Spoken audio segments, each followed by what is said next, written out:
The Rewind Sports 60. From the city of big shoulders, the jewel of the Midwest, comes a sports show that's one of a kind.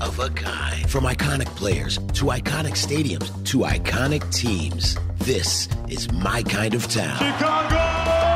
And the Rewind Sports 60 is my kind of show. From Air Jordan to Sweetness to Papa Bear Hallis, this city works hard, but plays even harder. Danny Carlino and Jerry Riles bring you the Rewind Sports 60. Live. The Rewind Sports 60 starts now.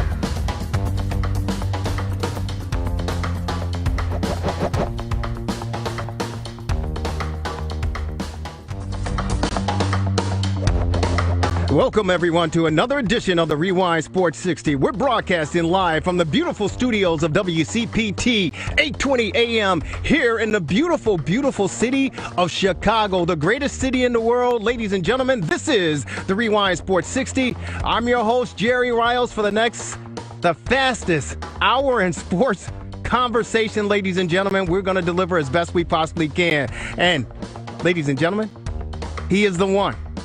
He's the only. You may find him on Milwaukee Avenue. You may find him downtown on Randolph. He could be in the suburbs on Dundee, or on the south side on Ashland Avenue.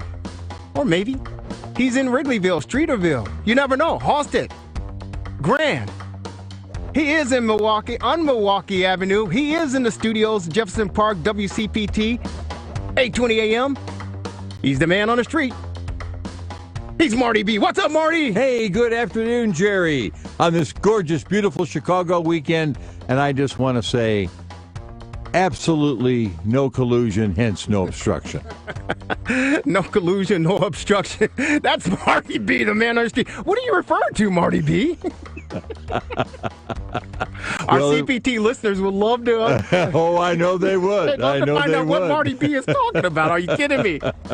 Yeah, there's none of that stuff going on here, folks. But if you want to be a part of the program, feel free to give us a ring. Our number is 773-763-9278. 773-763-WCPT. Yours truly, Jerry Riles, along with in studio. The marvelous one's going to be joining us. He's not on studio, but the man on the street, Marty-B, he is in studio with us, and he will he's got a lot in store as far as what's going on in the Chicagoland area, and of course the surrounding suburbs. So keep it locked in. We definitely want to get a chance to listen to what Marty-B have to share with us. We'll also get a chance to talk to the marvelous one, Dan Marver. I talked about the Wrigleyville area, Streeterville. He's actually at the Cardinals game. Chicago Cubs, St. Louis Cardinals, winding up their series at Wrigley Field on Sunday Night Baseball. So the marvelous one, Dan Marver, will be joining us on our TRS60 hotline to get us started with that and give us an update. But wow, what a performance by Javy Baez and the Cubs on Saturday afternoon. Javy Baez, we asked the question last week, folks. Who is the best shortstop in the city of Chicago? We know what TA7 has been doing on the south side. TA7, if you don't know what that means Tim Anderson. He wears the number 7. As you know, he got started off tearing the cover off the ball, batting over 500, 551. Tapered down to 515. Well, he's come down to earth, but Timmy Anderson has been playing impressive baseball. He was just named Player of the Month. So congratulations to TA7. But Javy Baez is Javy Baez. He's been doing what he's always been doing as far as the north side is concerned. He's playing electrifying baseball, and boy, did he have a great game yesterday. The Cubs, what a game. Yours truly was out there, section 114, between third and home, and Javy Baez in the 8th inning deposits one in right field to give the Cubs a 6-5 victory over your beloved St. Louis Cardinals, or not. But what a series between these two teams, and what a series with the Chicago Cubs and what they've been able to do and the winning streak they've been putting together since that abysmal 2-7 start to get the season started. Marty-B, you have a great look on your face. What are your thoughts?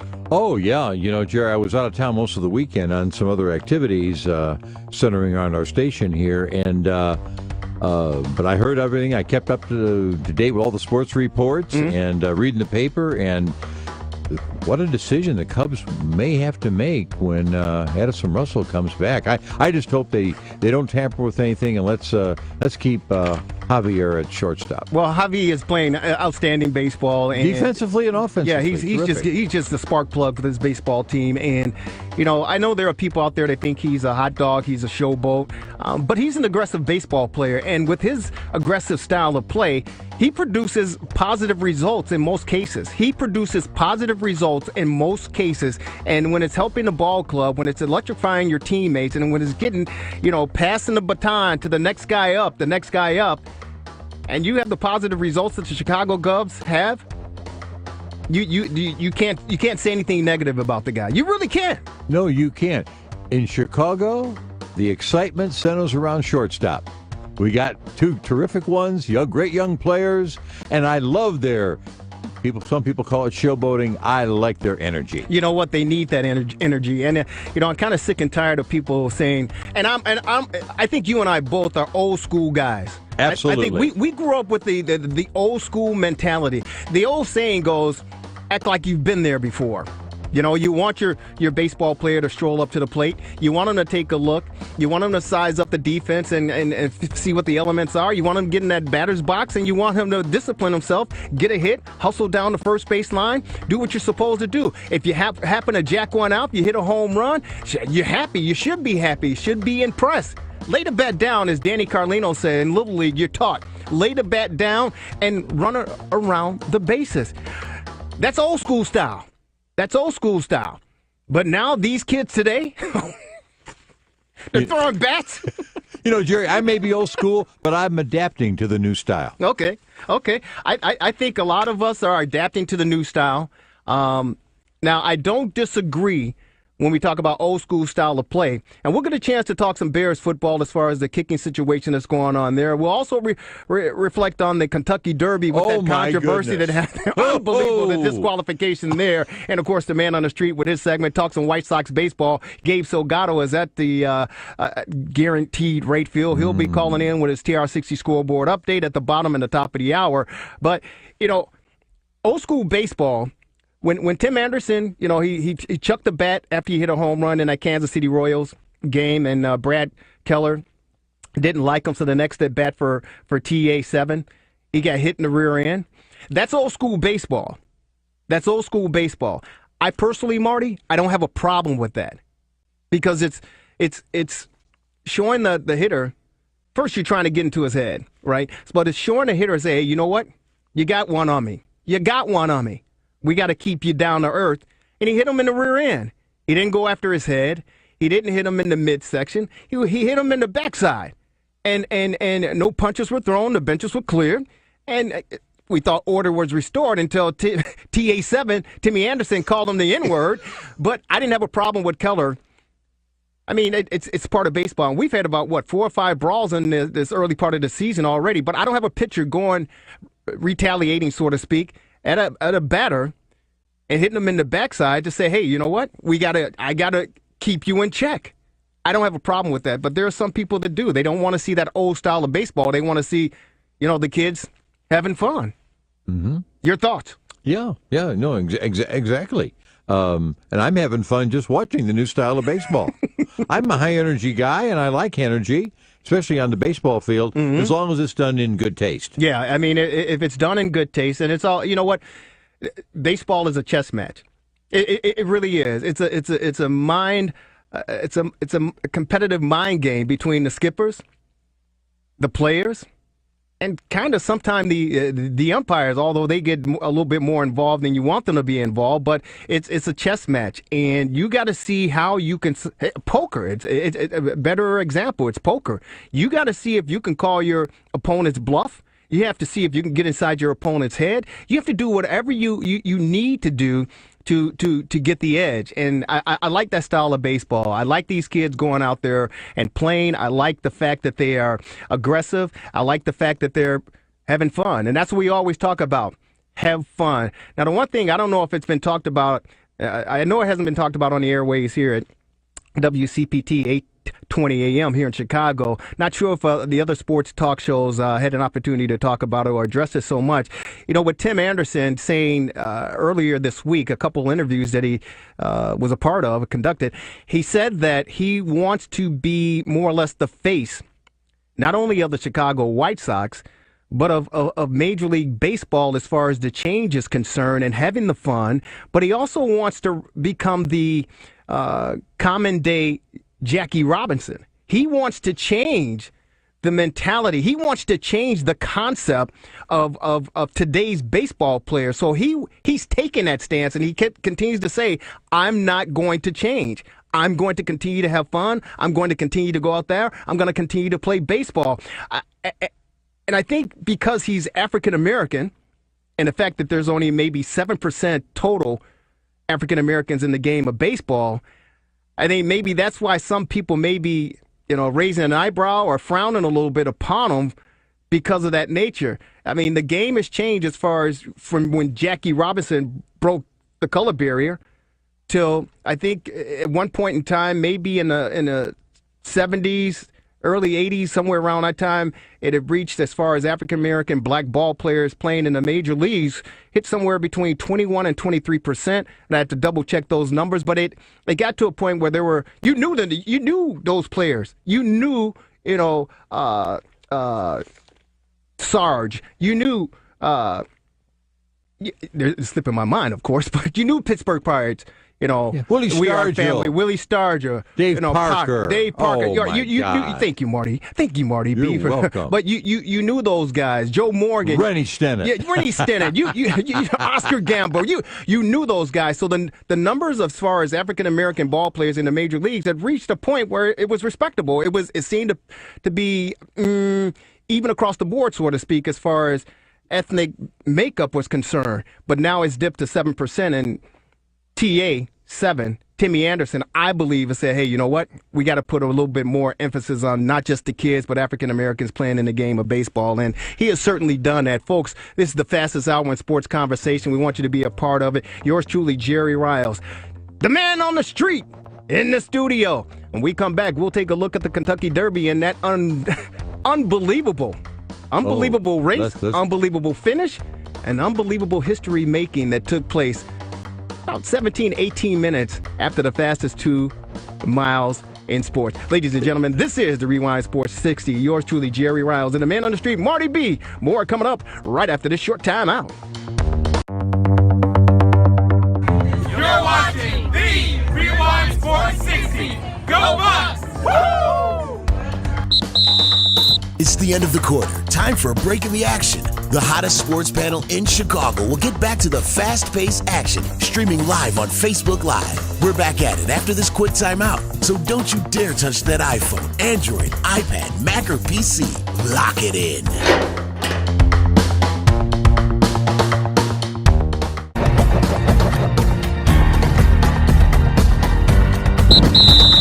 It's the end of the quarter. Time for a break in the action. The hottest sports panel in Chicago will get back to the fast-paced action, streaming live on Facebook Live. We're back at it after this quick timeout. So don't you dare touch that iPhone, Android, iPad, Mac, or PC. Lock it in.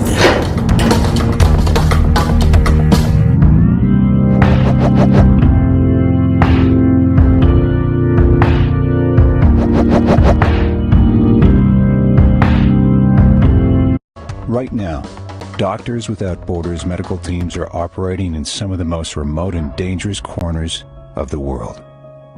When front yards become front lines, when disaster erupts, when disease rages, when communities collapse under crisis, at the crossroads of conflict and epidemic, where there are no hospitals, that's where we operate. We go where conditions are the worst because that's where we're needed most.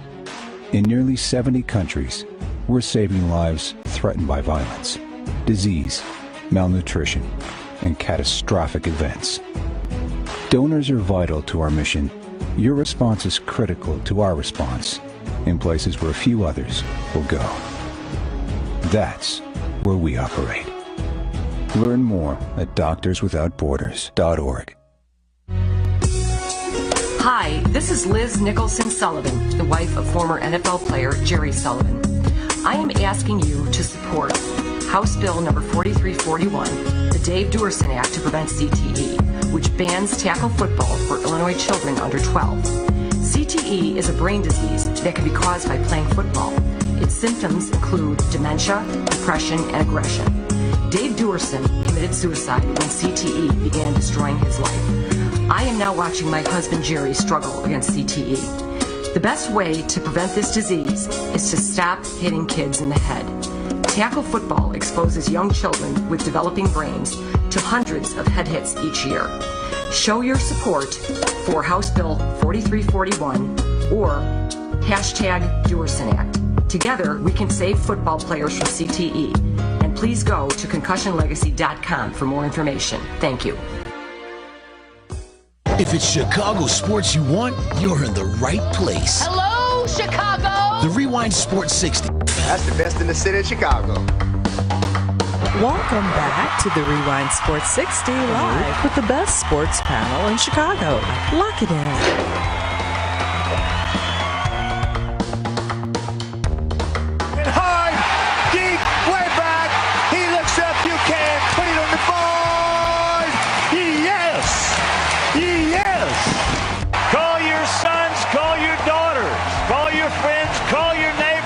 Welcome back, ladies and gentlemen. Call them all!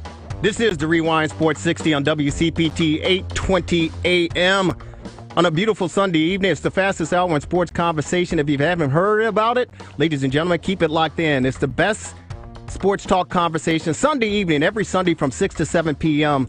on WCPT. You can check us out streaming live on Facebook Live, either on WCPT or, of course, the Rewind Sports 60. THE Rewind Sports 60. Make sure you check us out on Wednesdays, Comcast Access Live in the northern suburbs of Chicago. Every Wednesday at 7 o'clock, Channel 17, Channel 19, and Channel 35. We're going to get a chance to talk about the Kentucky Derby and the incredible finish and the incredible decision, disqualification that took place this weekend. But before we do that, we're talking some Cub baseball. We're going to go out to the friendly confines. He's actually in the stands there, ladies and gentlemen. He is the marvelous one, our TRS60 correspondent at Wrigley Field, Cubs-Cardinals Sunday Night Baseball. Dan Marver, how are you?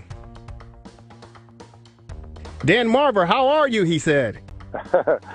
I'm great. We finished half an inning here, and it's the Cardinals did not score. So now the Cubbies will get the bet. There's still a buzz. It's always buzz for Cardinals Cubs, but that day yesterday with Baez and Davis was really something. It was really, really something. Dan Marvelous Marver on our TR60 hotline. I was at the game yesterday, and it was quite a fascinating game. I was sitting in front of a family, and they were entertaining some couples, I guess, that were not just out of town. I think they were out of the country. But the one young lady said the Cardinals were winning at this time. I think it was 5-1 before the Grand Slam, and she said, "I wish there was more scoring in the game." She said, "I wish there was more action. I wish there was more scoring in the game." And then, of course, the Grand Salami came, tied everything up. Boom. But you talked about it. The electricity.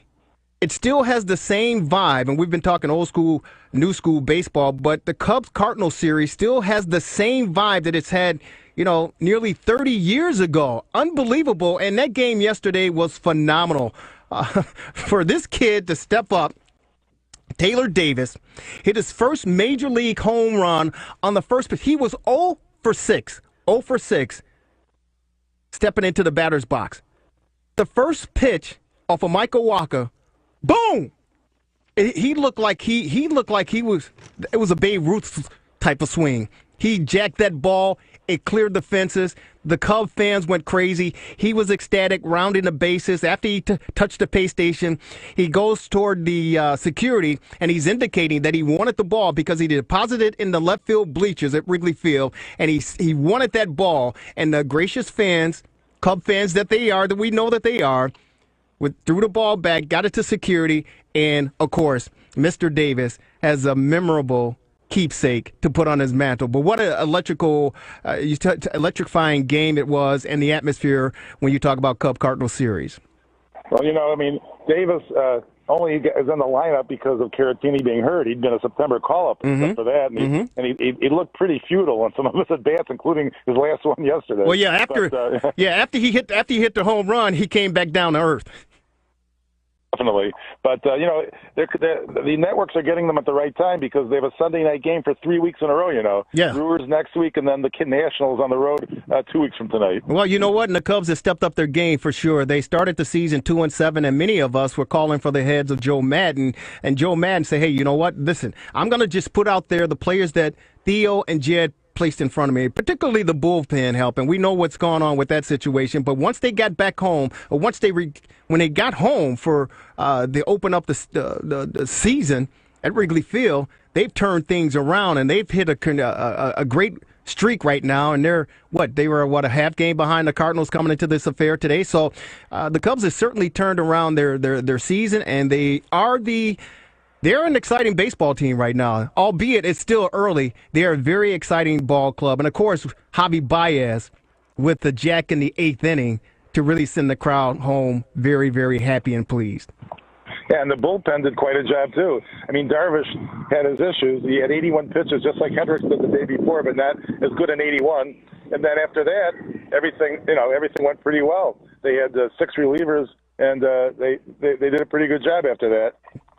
Yeah, they have. And you have to give them kudos because they have really weathered the storm, and these kids have settled down. And, I feel for you, Darvish, but a friend of mine texted me and said, you guys attended a great game. It was a fun game. It was a little chilly out there, but asked me if I had a chance to talk to you, Darvish, after the fact. And I said, unfortunately, I didn't get a chance to talk to him, but I said, you is through.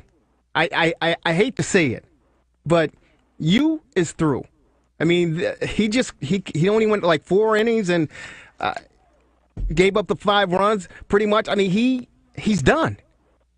The Jose Martinez kid hit the home run to get things off, and, you get in your seat and say, you gave up a home run. Yes, he did. I think he has good stuff. I heard Rick Sutcliffe on another sports outlet talking about him, said, he's just got to get his pitch selections together. And once he gets that confidence and the command, he's going to be the old form that we've seen in the past. But I seriously just don't think that. And I think it's still a mental game in his head being played for sure. He was given every chance because Hayward was in the on-deck circle to bat for him when Davis was up, and then he batted and then threw nothing but balls to start the next inning, and he was gone. Yeah, he was gone. We're on with our man Dan Marvelous Marver on our TRS60 hotline talking Cub baseball. If you want to jump in, our number is 773-763-WCPT, 773-763-9278. Marty-B, the man on the street, in studio with me, Marvelous One. We talked about this last week, and we had posed the question, who's the best shortstop in the city of Chicago? And Marty-B said Javy Baez. I mean, Tim Anderson is playing very, very good baseball, just named Player of the Month for last month. But Javy Baez, and he continues to do it every single time. He gambles, but it usually pays off, Marvelous One. Yeah, I said Baez. I don't know. I thought Marty was leaning towards Anderson, actually. Yeah, he was. But today to open up the show, Marty, go ahead, share. Oh yeah, thank you, Jerry. No, I have to acquiesce. Definitely, Javy Baez is the shortstop of the hour, and he's a terrific ball player. And Tim Anderson is terrific as well. I love watching Timmy play. I love his exuberance and everything that he brings to the baseball field. But Javier Baez does it equally as well. You know what? And you got to say, Marvelous One, Kyle Hendricks, his performance on Friday was impeccable. 81 pitches in a complete game shutout. And he needed that outing. That's what I was saying. He pitched 81 on Friday, and Darvish pitched 81 pitches on Saturday. What a difference. Wasn't that nice to see for a change? A complete game. It was unbelievable. It was the first time it's happened in this decade for sure. I'm trying to remember who they said. John Lieber, I think, was the last Cub to do it. I can't remember exactly the year, but it's fantastic. It's rare. And it was needed for the Chicago Cub baseball team. Oh, yeah. I think Lester might have had one, too. I don't know when exactly. give their bullpen. Yeah, I didn't hear Lester. I heard John Lieber, but it could be the case. But that was something that Kyle Hendricks certainly needed. And talk about finding your zone. Talk about finding those zone. And then one thing that Kyle Hendricks, they interviewed him after the game, the post-game comments, and he said what he learned early in the contest was that the Cardinals were being overly aggressive at the plate, and they were swinging early in the account. And once he realized that, he was able to put some movement on the ball and throw some off-speed pitches to keep them off balance, and that's why it was effective for him to get the strikeouts and, of course, only throw 81 pitches in that ball game. Outstanding, he said. Marvelous One, are you still there? I think we're losing him. I'm here. I'm just trying to get. I'm in the medical room, which is the only quiet place. And I'm going to go back in the stands at the end of the segment. Well, we won't keep you any longer, brother. Bring home a victory, that's for sure. The Cub fans are certainly looking forward to it, and we appreciate you checking in on the Rewind Sports 60. Enjoy the game. It's a beautiful, beautiful Sunday, man. And lovely. Unbelievable. Yeah, don't do anything crazy by trying to get yourself on national television out there, okay? Okay, I will do. Hey, Marvelous, no taking off your shirt and running on the field or any of that stuff, okay? That would be too disgusting. Thanks a lot, buddy. Enjoy the game. Dan Marvelous Marver on our TRS60 hotline. We were hoping to get a chance to talk to Gabe Salgado, who attended the White Sox game. Unfortunately, the White Sox, they got beat by the world champions handily. Unbelievable. They had tied the game up 2-2. Jose Abreu jacks out a homer to tie things up, and then in the 8th inning, I believe it was, the wheels fell off, as they would say. Timmy Anderson with a throwing error, Jose Abreu with a throwing error, and then all hell broke loose as the Chicago White Sox take it on the chin. We're going to take a short time out here, wet our whistle. We want you to be a part of it. We'll get a chance to talk to Kentucky Derby. And, of course, the man on the street, Marty-B, is in studio to catch us up with what's going on in the Chicagoland area. You're listening to the Rewind Sports 60, streaming live on Facebook Live, YouTube Live, and, of course, WCPT 820am.com. Keep it locked in. You've got the Rewind Sports 60. You're watching the Rewind Sports 60. Go Illini! It's the end of the quarter. Time for a break in the action. The hottest sports panel in Chicago will get back to the fast-paced action, streaming live on Facebook Live. We're back at it after this quick timeout. So don't you dare touch that iPhone, Android, iPad, Mac, or PC. Lock it in.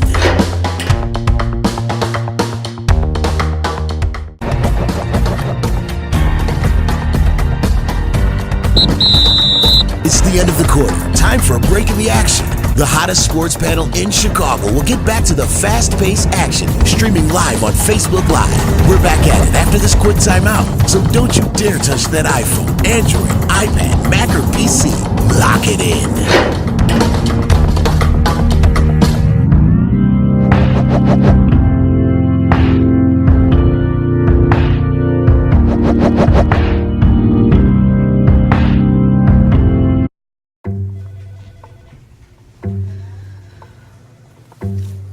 Please have a seat. I'll be honest. Your resume is not what I'm used to. I know. Okay, so what would you bring to my company? What do you need? I need a hard worker. Good.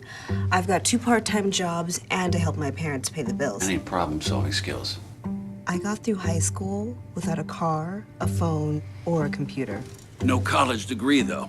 Not yet, but life's taught me a lot, and I'm ready for more. Well, you're not the typical kind of candidate that I hire. But you are exactly what I'm looking for.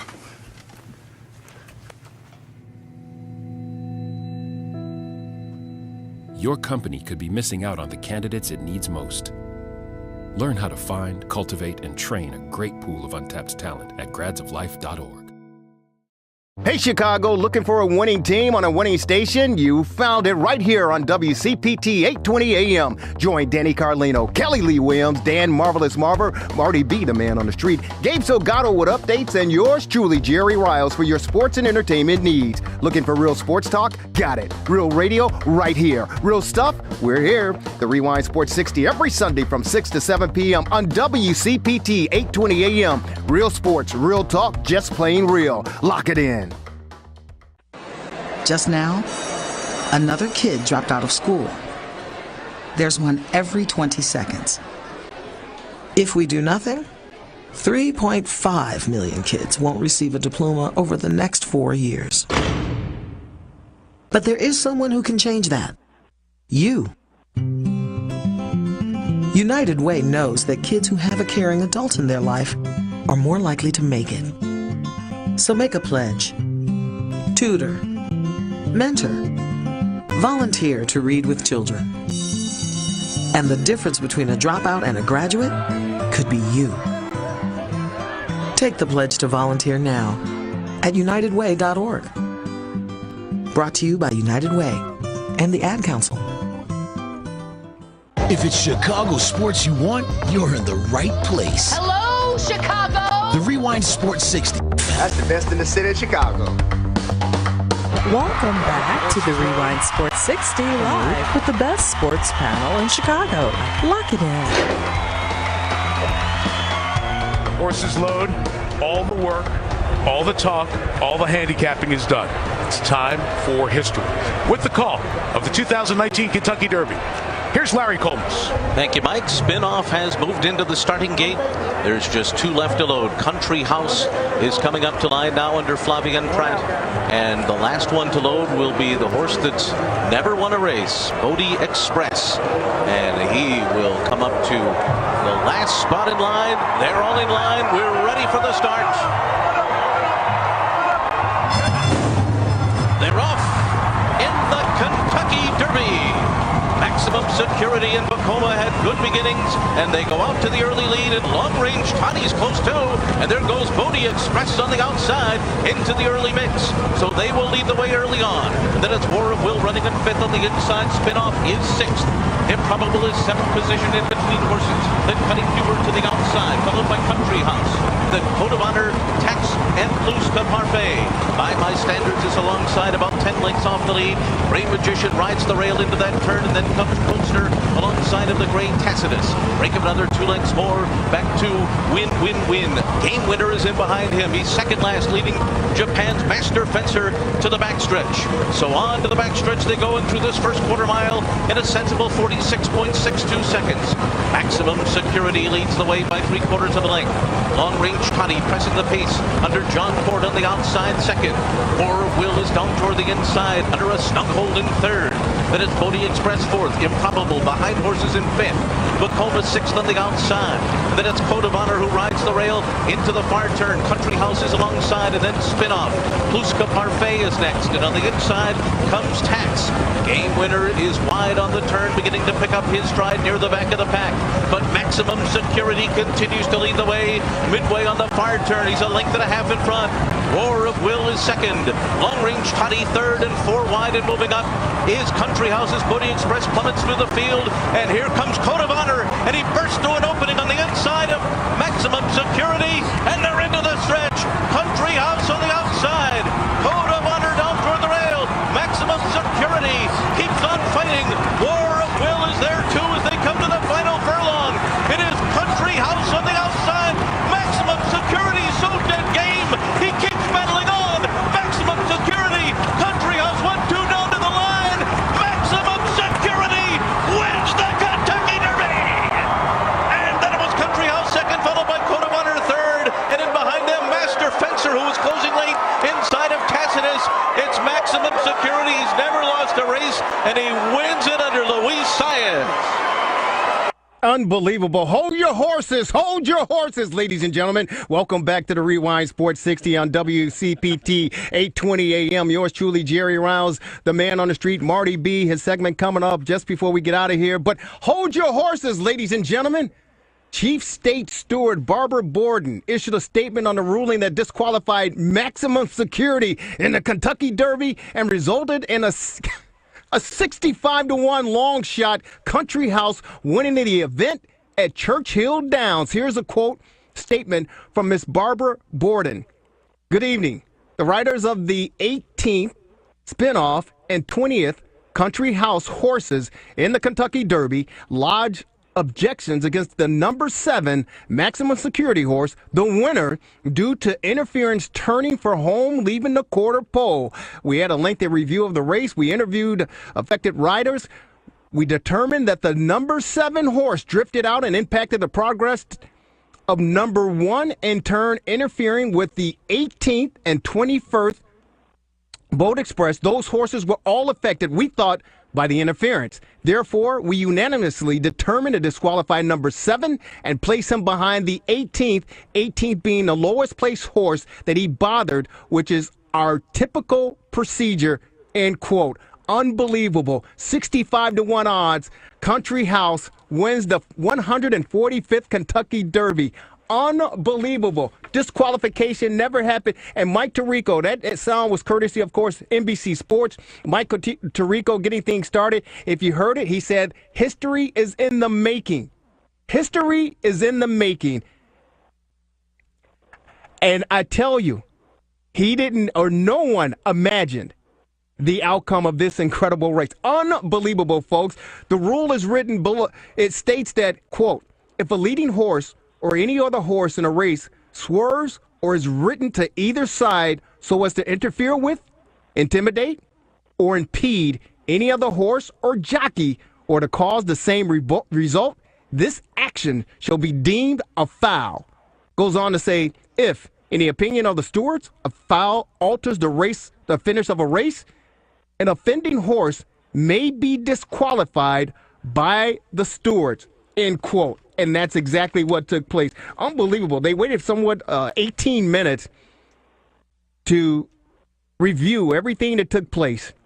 And it looked as if, Marty-B, I'd love for you to jump in and give your input as well, but it looked as if the maximum security written by Louis Sayes, he was riding the horse, and I don't know, he didn't look back, because you would imagine that he would glance to see where the other horses were in the back, and they were coming around the turn, as Phil George-Jeff used to say back in the day. Here they come spinning around the turn. Well, they were coming around the turn, and maximum security was in the lead, but the horses were closing in, and for some reason, I don't know if it was the instinct of the horse or if the jockey was trying to, ward other horses off. But it's illegal. You can't do it. He ended up holding it distance and getting the victory, so we thought. But then they go to the tape, they review it, they talk to the other jockeys, and they made the turnaround in a 65-1 odds. Unbelievable. Country House wins the 145th Kentucky Derby. Marty-B, the man on the street, your thoughts? Jerry, I'm just astounded by the whole situation. And this is, me, I always enjoy drawing a parallel, and this maybe this is a little off the charts, but when this all occurred and they announced the new winner, I couldn't help but remembering the Miss America pageant of years ago, and you'll have to help me with the lady that won, but when there were some discrepancies discovered, Suzette Charles became the new Miss America. It was Suzette Charles. Yes, exactly. But I thought you were going to be referring to the one. That wasn't the one with Steve Harvey, where he was given the envelope and made the announcement, and then it was a screw up. And yeah, I didn't. That was just a few years ago. Yeah, that was. And talk about having egg on your face. But this was something that has never occurred. God. This is unbelievable. And can you imagine if I still can't believe it. How could this happen? It's unbelievable. And they talked to the trainers and. I don't have his name, a Country House's trainer's name, but he said that I'm still in disbelief. He said, I have no words. It hasn't even sunken in yet. People were in shock. This has never happened before, Marty-B. Never. Unbelievable. The last place. This might happen somewhere, maybe at Sportsman's or another racetrack, something that's not so high profile. But this, the Kentucky Derby, I mean, this is even bigger than the Preakness and the Belmont Stakes. Well, I mean, it leads to the triple. Certainly. It leads to the Triple Crown. That's for sure. It leads up to the Triple Crown. But to have this unfold, and it was a sloppy track. It was a sloppy track. But the field, 19 horses or so, it was an exciting race. It certainly was an exciting race. But you got to give kudos to the Kentucky Derby, the officials, and everyone running it to take a look at this thing. To take a look at this thing and interview and question the jockeys in place and analyze everything that unfolded, and to have the discretion to say, hey, you know what? It was interference. Whether the jockey or the horse intended on doing it purposely or not, you simply can't. And again, I didn't see Luis Saez. If I'm pronouncing his name right or wrong, I apologize. But I didn't see him. I looked closely at the slow motion. I looked closely at the highlighted of his horse and what they were doing when they were coming around the turn. And typically if you're trying to ward someone off from trying to get past you, especially in running, because I used to run a lot and compete. As a runner, if someone tried to get by you, you would kind of like impede their progress and give them a little elbow or a shoulder to throw them off their game, to throw them off their balance. You would look over your shoulder and kind of like, give them a little nudge so you can keep that edge. I did not see that necessarily from the jockey. So it was interesting to see that the horse drifted over to his right to prevent any of the horses from coming up. And then there was a horse on the left on the rail that tried to sneak in. And, of course, he was able to get back up there to defend that position and go on to what we all thought to win. But can you imagine if you took – it's crazy. Country House, if you took Country House at 65-1 odds and you put $1 on it? Whoa. Yeah, and of all the years, just $1, a trifecta, exacta. I'm sorry, Marty, but no, not at all. It's driving me crazy. But go on. I'm sorry. No, not at all. And for me, when I heard all about this, I never miss a Kentucky Derby. And right at the time of the running of the race, I was involved in a wedding ceremony. Oh, really? And so I missed everything. I didn't hear about all this until later. I can't wait to really get into the sports pages now during the ensuing days and read all the different slants on all this. Well, you know what? It's. I think the sports world is still unraveling from this and still they're scratching their head and trying to figure things out. But it is certainly impressive, folks. No, excuse me. Go ahead, sir. Go. Yeah, one question I want to ask now. Now, yesterday's second place winner, who is now the Kentucky Derby winner officially, will this horse now compete in the Preakness and the Belmont Stakes? Yeah. So pretty much what happens is, Marty, this is the first of the 3 stages. So the qualifying horse is definitely, it depends on the trainer and what they think. If it's the distance of the track, that's a factor right there. It's amount of what you want to say, quote unquote, experience, where the horse appears to be strong at. But this horse should run. I don't know, to be honest with you, a 65-1 odds horse. He wasn't a favorite. He wasn't a favorite. He was in a 19-horse fielder, so he was somewhere, I think, around 14 or 15. So isn't that amazing? But he was in the race.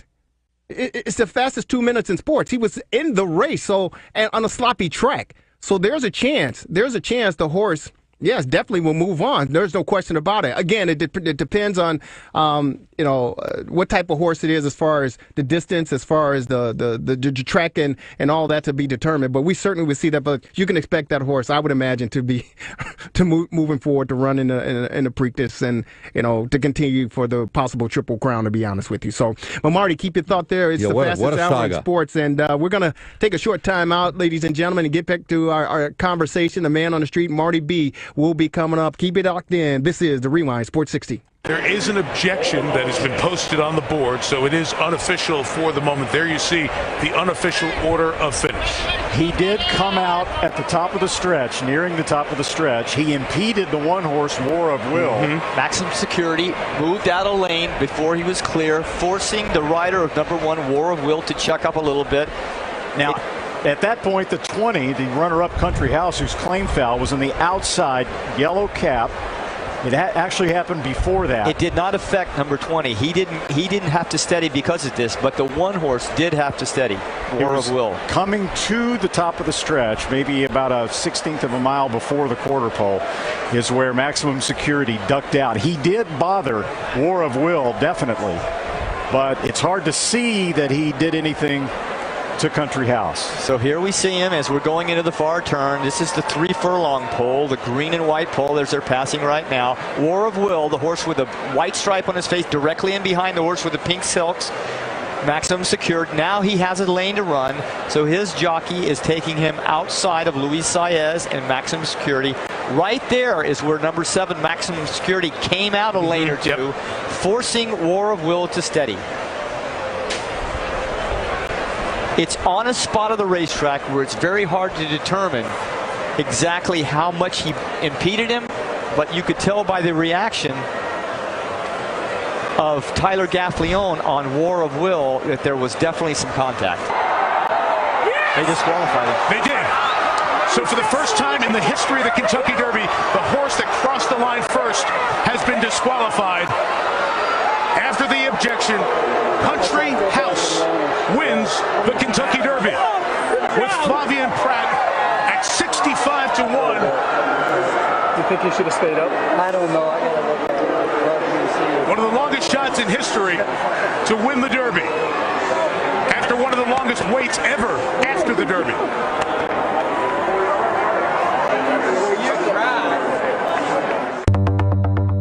You're watching the Rewind Sports 60. We are Sensei. Go see. It's the end of the quarter. Time for a break in the action. The hottest sports panel in Chicago will get back to the fast-paced action, streaming live on Facebook Live. We're back at it after this quick timeout. So don't you dare touch that iPhone, Android, iPad, Mac, or PC. Lock it in. Just now, another kid dropped out of school. There's one every 20 seconds. If we do nothing, 3.5 million kids won't receive a diploma over the next 4 years. But there is someone who can change that. You. United Way knows that kids who have a caring adult in their life are more likely to make it. So make a pledge. Tutor. Mentor. Volunteer to read with children. And the difference between a dropout and a graduate could be you. Take the pledge to volunteer now at unitedway.org. Brought to you by United Way and the Ad Council.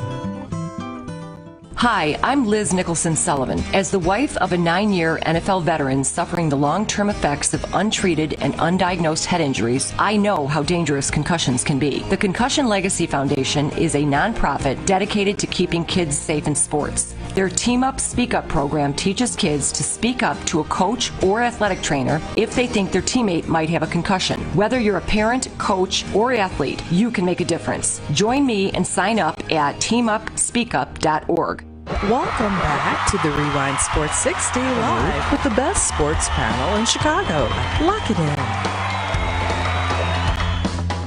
Welcome back to the Rewind Sports 60, the fastest hour in sports conversation, the fastest hour in sports conversation.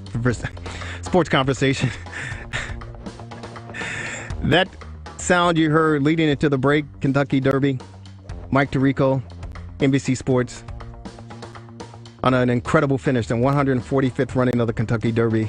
First time ever in history, disqualification.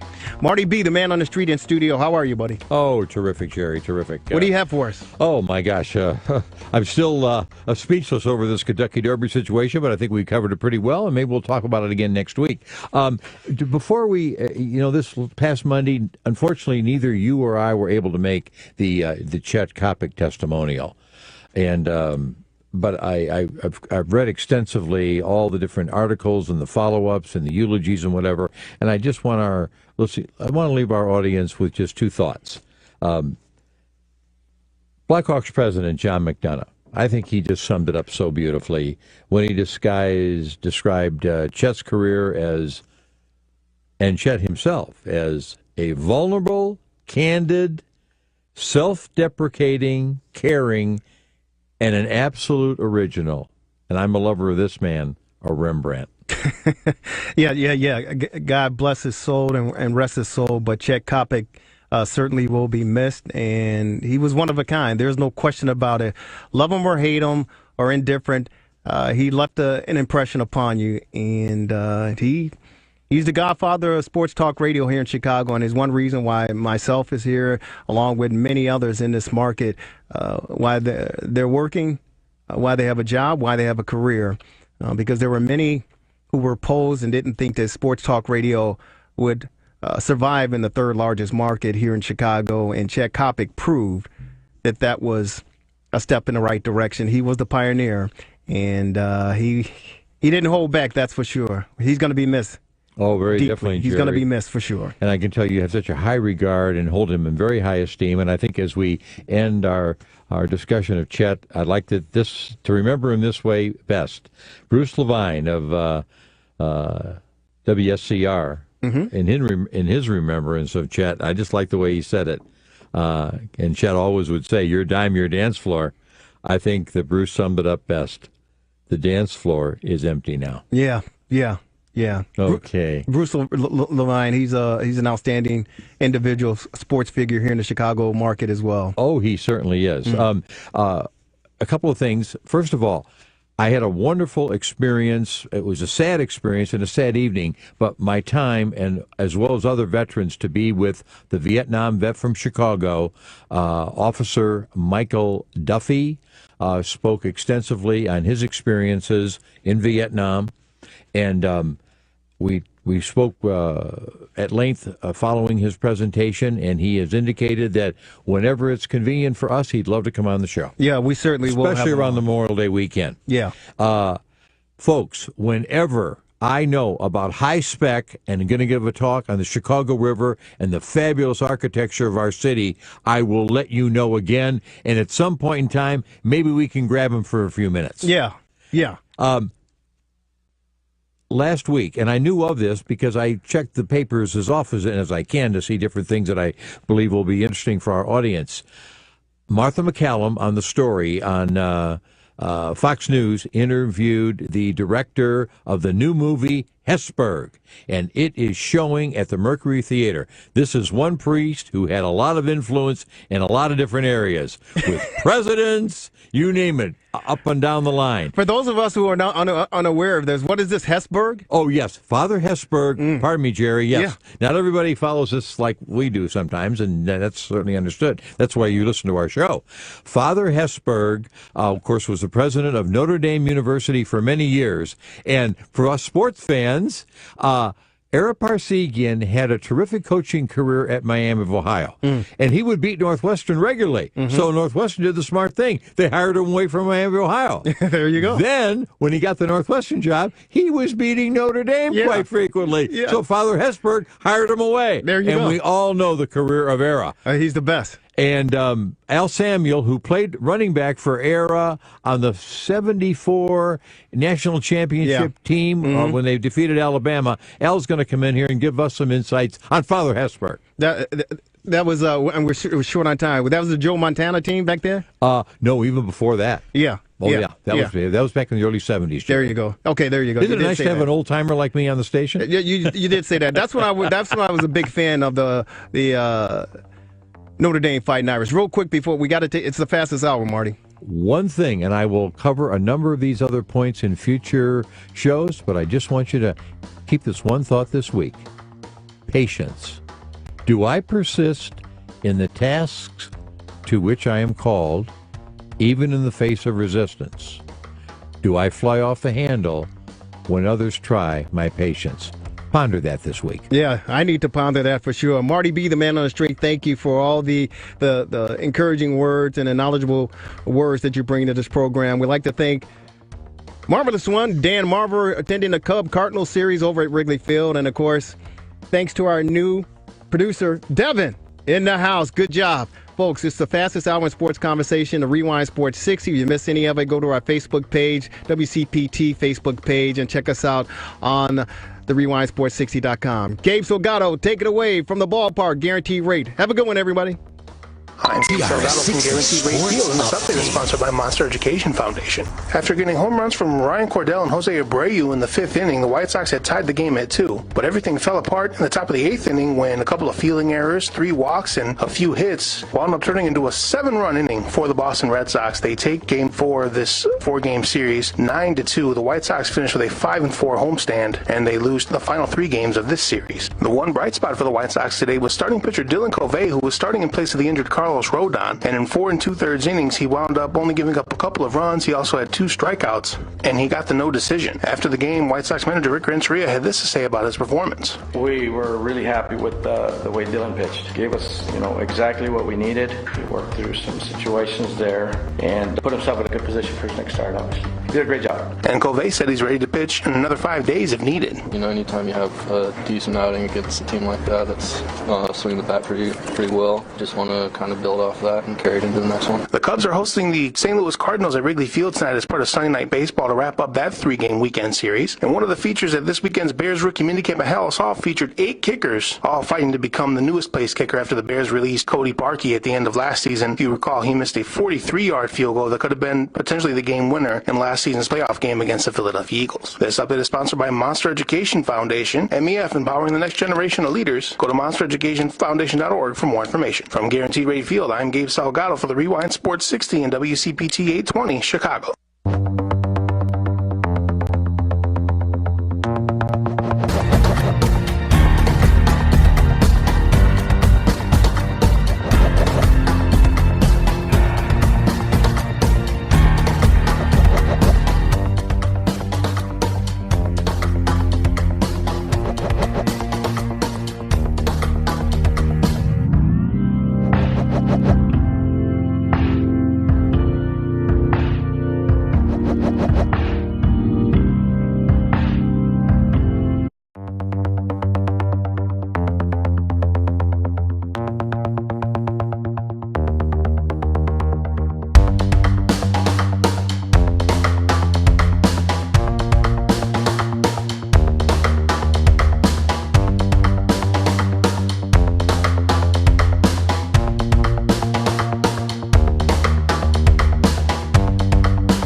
Hey, Chicago, looking for a winning team on a winning station? You found it right here on WCPT 820 AM. Join Danny Carlino, Kelly Lee Williams, Dan Marvelous Marver, Marty-B, the man on the street, Gabe Salgado with updates, and yours truly, Jerry Riles, for your sports and entertainment needs. Looking for real sports talk? Got it. Real radio? Right here. Real stuff? We're here. The Rewind Sports 60 every Sunday from 6 to 7 p.m. on WCPT 820 AM. Real sports, real talk, just plain real. Lock it in.